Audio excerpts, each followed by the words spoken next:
우리 시장에서 가격 제한폭 확대에서는 여러분들도 많이 들으셨을 겁니다. 현재 플러스 마이너스 15%에서 이제 플러스 마이너스 30%까지 올라간다는 거였는데요.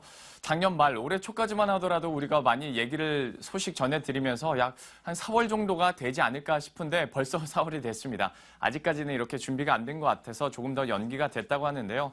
이 부분에 대해서 보다 자세하게 한번 알아보도록 하겠습니다. 증권부의 임지은 기자 나와 있습니다. 어서 오십시오. 안녕하세요. 네, 안녕하세요. 이제 좀 이런 확대폭이 결정은 됐습니다만은 시기적으로 우리가 구체적으로 알지 못했었잖아요. 네. 근데 약 한 6월 15일 얘기가 나오고 있다고요? 네네. 일단 잠정적으로 6월 15일부터 시행하는 걸로 지금 거래소에서 얘기를 하고 있습니다. 예. 기존의 가격 제한폭은 15%였는데 이제 6월 15일부터는 30%로 확대됩니다. 금융당국에서는 이제 가격 제한폭 확대가 거래 활성화, 증시 활성화로 이어질 것이다. 이렇게 기대를 하고 있는데 네. 실질적으로 보면 이 가격 제한폭 확대와 거래량과는 그다지 연관성이 없다, 상관관계가 없다. 이게 이제 일반적인 대체적인 분석입니다. 예. 그보다는 가격 제한폭 확대가 올바른 투자 문화를 정착하는데 일조할 것이다. 이러한 분석들이 큰데요. 예. 소위 작전주라고 하죠. 이 작전 세력들이 상한가 굳히기라는 수법으로 그동안의 상한가 제도를 좀 악용해온 면이 있습니다. 예. 여기다가 이제 투자 이런 책 같은 것들을 보면 상한가 따라잡기 이런 웃지 못할 많죠. 기법들 속에 나오는데 이런 이제 가격 제한폭이 확대가 된다면은 이런 작전 세력의 리스크들이 상당히 커질 겁니다. 자연스럽게 시장을 교란시키는 이런 세력들이 좀 줄어드는 효과가 있을 것으로 전망됩니다. 긍정적인 부분을 보자면 그러니까 말씀을 해주신 것처럼 올바른 투자 문화, 예를 들어서 일례로 정말 상한가 따라잡기가 네. 이제 부담이 될 수밖에 없고 네. 작전주에 대해서도 물량이 2배 이상 늘어나야 되는 거니까요.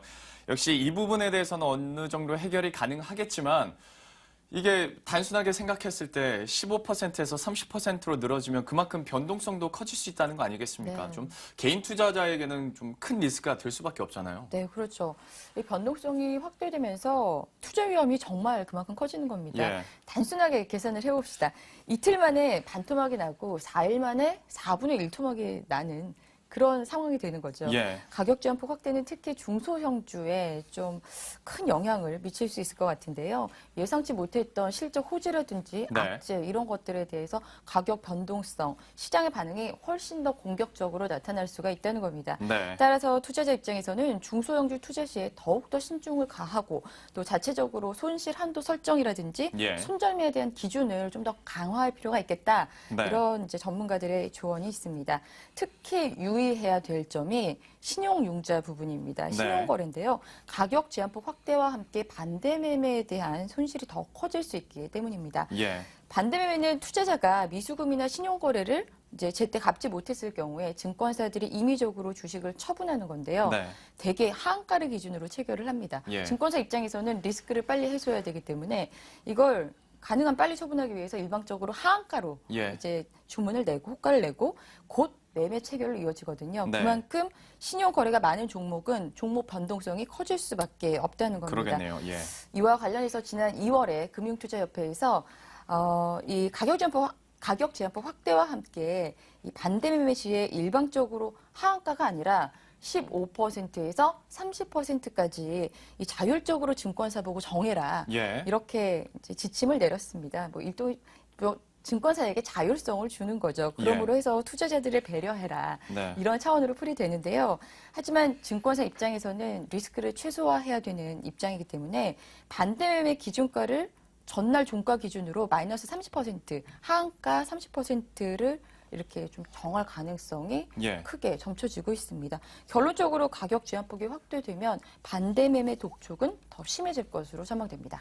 증권사의 자율성을 부여함으로써 투자자에게 배려하는 차원, 말은 참 이상적입니다만은 정말로 증권사에서 돈이 오고 가는 증권사에서 이렇게 투자자들에게 배려를 해줄지는 한번 지켜봐야 될 것 같고 아무래도 중소형주, 시가총액이 좀 작은 중소형주들에게 아무래도 리스크가 좀 더 커질 수밖에 없기 때문에 임지은 기자께서 이제 투자자들의 유의사항들 한번 얘기를 해주셨어요.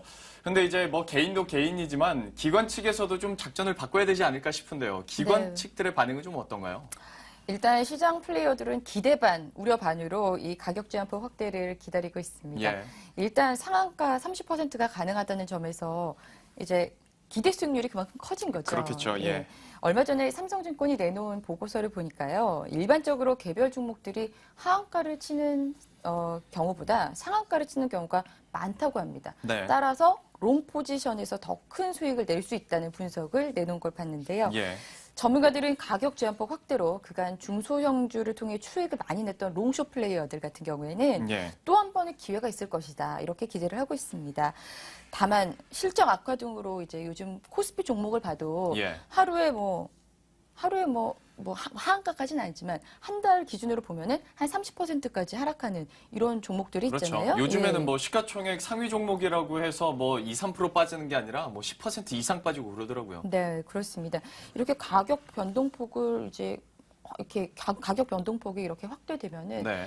사실 롱숏 플레이어들이 우려하지 않을 수 없는 상황이 그렇죠. 되는 거죠. 그래서 가격 변동폭 확대를 반기는 것도 롱숏 플레이어들이지만 예. 가장 또 우려하는 것도 이 롱숏 시장이라는 거 이렇게 볼 수 있습니다. 대형주, 악재도 사실 버티기가 힘든데 예. 중소형주 같은 경우에는 사실 시장 대비 알파 수익률을 내기가 쉽지는 않을 것이다. 이렇게 또 업계에서는 얘기가 나오고 있는데요. 예. 업계에서는 이제 가격 제한법 확대로 롱숏 시장에서 정말 제2의 진검승부가 펼쳐질 것이다. 이렇게 예상을 하고 있습니다. 뭐 나중에 뭐 이렇게 확대가 되고 나면 슈퍼 롱숏 펀드 뭐 플레이 뭐 이런 말이 나오지 않을까 싶습니다. 지금의 상태에서는 아무래도 부담이 커질 수밖에 없고 뭐 나쁘게 제가 조금 말을 하자면 일종의 대박을 꿈꿀 수도 있는 건데 네. 또 쪽박이 될 수도 있는 거지 그럼요. 않습니까? 네, 때문에 네. 좀 기관 투자자 측에서도 우려가 없을 수가 없는 상황인데요. 때문에 좀 시장 자체 내에서 좀 안전장치를 해줘야 되는 것 아니냐라는 얘기들이 많이 있는 것 같습니다. 네. 예를 들어서 뭐 시장 전체에 대한 서킷 브레이커도 있을 수 있겠고요. 네, 네. 공매도에 대한 공시제도 얘기도 좀 나오는 것 같은데 현재로서는 안전장치 어떻게 마련이 되고 있는 건가요? 네, 실제로 이제 가격 제한법 확대한다고 하니까 이제 업계에서도 그렇고 얼마나 시장이 교란될 얼마나 불안정하겠느냐 그렇죠. 이런 우려들 많이 나왔습니다. 그래서 거래소에서 시장 안정화 장치를 대폭 개편을 했는데요. 네. 원래 이제 말씀하셨듯이 서킷 브레이커, 쉬운 말로 이제 주식 매매 일시 정지 제도입니다. 네. 이제 이게 단계별로 전환이 되는데 기존에는 종합 주가 지수가 10% 하락하거나 상승하면 20분 동안 거래가 정지되고 네. 이후 10분 동안 접수되는 호가를 단일 가격으로 처리해서 매매한 뒤에 다시 거래가 재개되는 형식이었습니다. 그런데 올해부터는 지수가 8%, 15%, 20% 이렇게 나눠서 단계적으로 발동을 하게 되고요. 예. 1, 2단계에서 서킷 브레이커가 발동하면 20분간 거래 정지 후 10분간 단일가 매매로 진행이 되고 3단계가 되면 당일 거래 자체가 아예 정지되는 상황이 됩니다. 예. 그리고 이제 종목별 서킷 브레이커 제도는 이미 지난해부터 시행이 되고 있는데요. 코스피 200 구성 종목의 특정 주문에 의해서 장중 3% 이상 움직이면 2분간 단일가 매매로 전환해서 호가 접수만 받고 코스피 200 종목 외에 유가증권, 일반 종목이나 코스닥 종목은 6% 이상 움직이면 단일가 매매로 전환이 됩니다. 예. 여기에 올해부터는 종목별 정적 변동성 완화 장치로 추가됐는데요. 이게 뭐냐면 종목별 가격이 전일 종가 기준으로 10% 이상 변동하면 10분간 단일가 매매로 전환이 되고요. 단일가 매매를 기준으로 플러스 마이너스 10%의 변동폭이 재설정됩니다. 예. 전문가들은 이 같은 시장 안정화 장치가 증시의 급변동에 따른 혼란을 막을 수 있을 것이라고 보고 있습니다. 좀 이런 게 그리고 우리 개인 투자자분들에게도 많이 좀 알려줘야 될 것 같아요. 워낙 이렇게 잘게 잘려지다 보면 오히려 이것 때문에 더 혼란을 맞을 수도 있을 것 같은데 사실 안전장치에 대해서 시장에서도 뭐 투자자 보호냐 아니면 시장 효율성이냐에 대해서 많이 갑론을박이 나오고 있지만 역시 안전장치 자체에 대해서는 어느 정도 좀 초반에는 좀 필요할 것으로 저도 네. 생각이 되네요. 전체적으로 이렇게 이제 확대에 대해서 우리가 얘기를 하면서 저는 솔직히 뭐 조심해라, 조심하세요라고 얘기를 할 수밖에 없으니까요. 임지은 기자께서 좀 보다 구체적으로 이렇게 변동폭이 확대됐을 때 네. 투자 팁 아니면 유의사항이 있다면 어떤 것들이 있을지 마무리를 좀 지어주시죠. 네. 한 가지 팁이라면요. 이 가격 제한폭이 확대를 계기로 이제 그 고밸류 주식들에 대한 양극화가 극명해질 것이라는 점입니다. 네. 실제로 바이오주들 같은 경우에는 사실 우후죽순 올랐던 면이 없지 않아 있거든요. 네. 근데 실제로 실적이 뒷받침되는 이제 바이오주들 같은 경우에는 더욱더 각광을 받게 될 거고요.